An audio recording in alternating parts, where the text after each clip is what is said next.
Hello everyone शांति पाठशाला को मु आपण मानंकु स्वागत जनाउछि।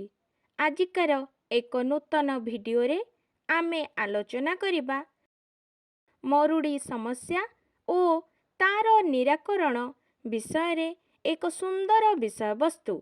वीडियोटी को आरंभ करिबा पूर्वरु चैनल को सब्सक्राइब करिनियंतु एवं पाखरे थिबा बेल आइकन टी को प्रेस कर दियंतु। चलंतु आरंभ करिबा।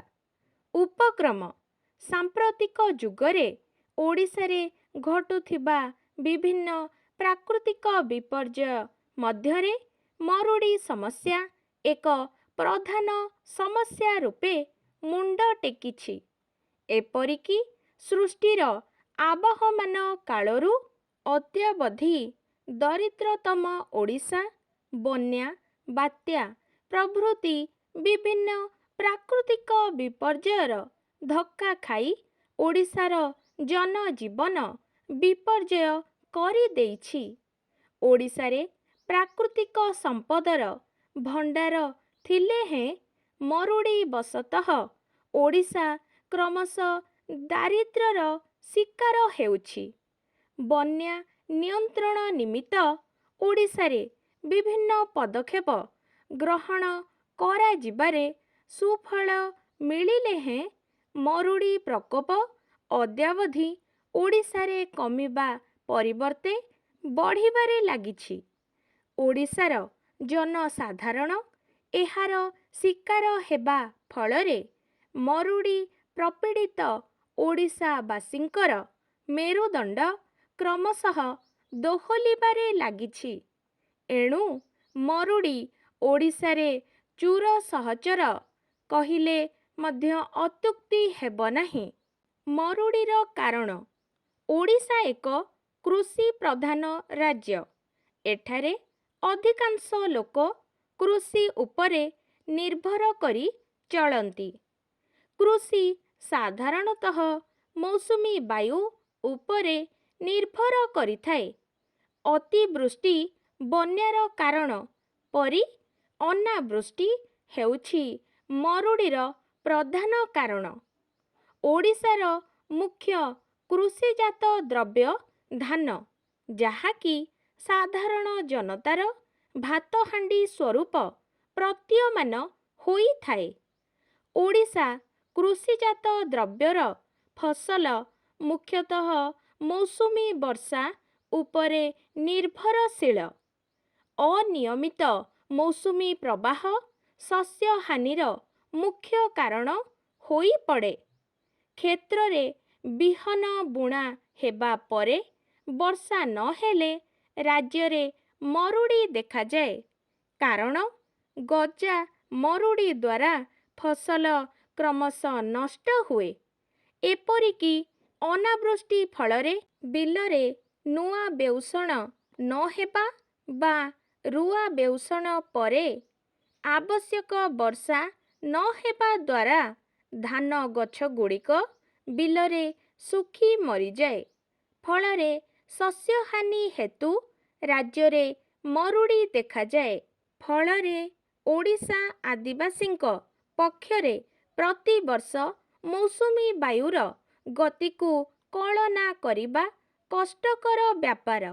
जेउ वर्ष अतिवृष्टि हुए से वर्ष बन्यार तांडव लीला देखा देइथिबा बेले अनावृष्टिरे मरुड़ीर कराल छाया खोली जाइथाए।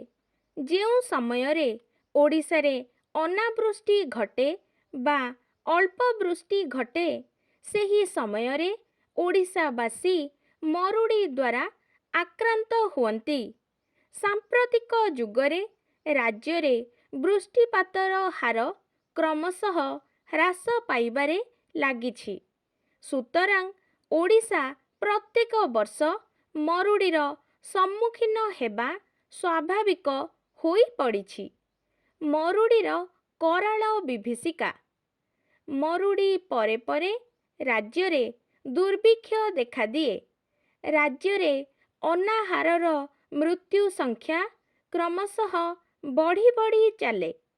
खाद्यपेयर ଘୋର ଅଭାବ ହେତୁ ଲୋକମାନେ ଅଖାଦ୍ୟ ଖାଇବାକୁ ବାଧ୍ୟ ହୁଅନ୍ତି।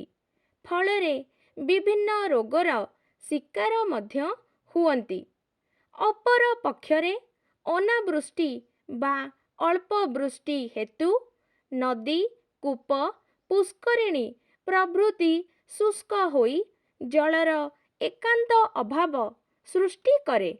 ଏଣୁ ଖାଦ୍ୟ ଓ ଜଳ ଅଭାବରେ ପ୍ରାଣୀ ଜଗତ ତଥା ଉଦ୍ଭିଦ ଜଗତ ବହୁ ଅସୁବିଧାର ସମ୍ମୁଖୀନ ହୁଅନ୍ତି। ମରୁଡ଼ିର ପ୍ରତିକାର ବ୍ୟବସ୍ଥା।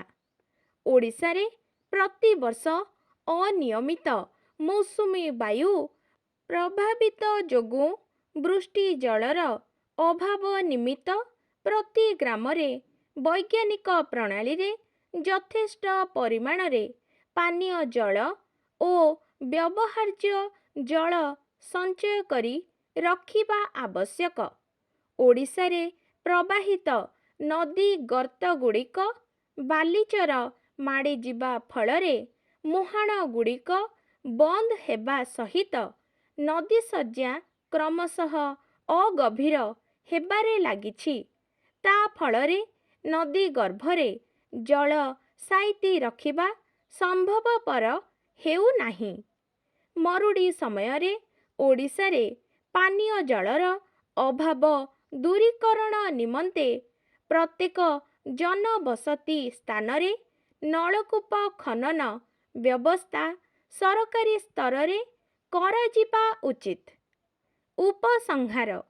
ମରୁଡ଼ିର କରାଳ ଦୃଶ୍ୟ ଓ ଭୟଙ୍କରିତା ଏବେ ମଧ୍ୟ ଓଡ଼ିଶାର କେତେକ ଅଞ୍ଚଳରେ ଆମର ଦୃଷ୍ଟି ପଥାରୁଡ଼ ହୋଇଥାଏ।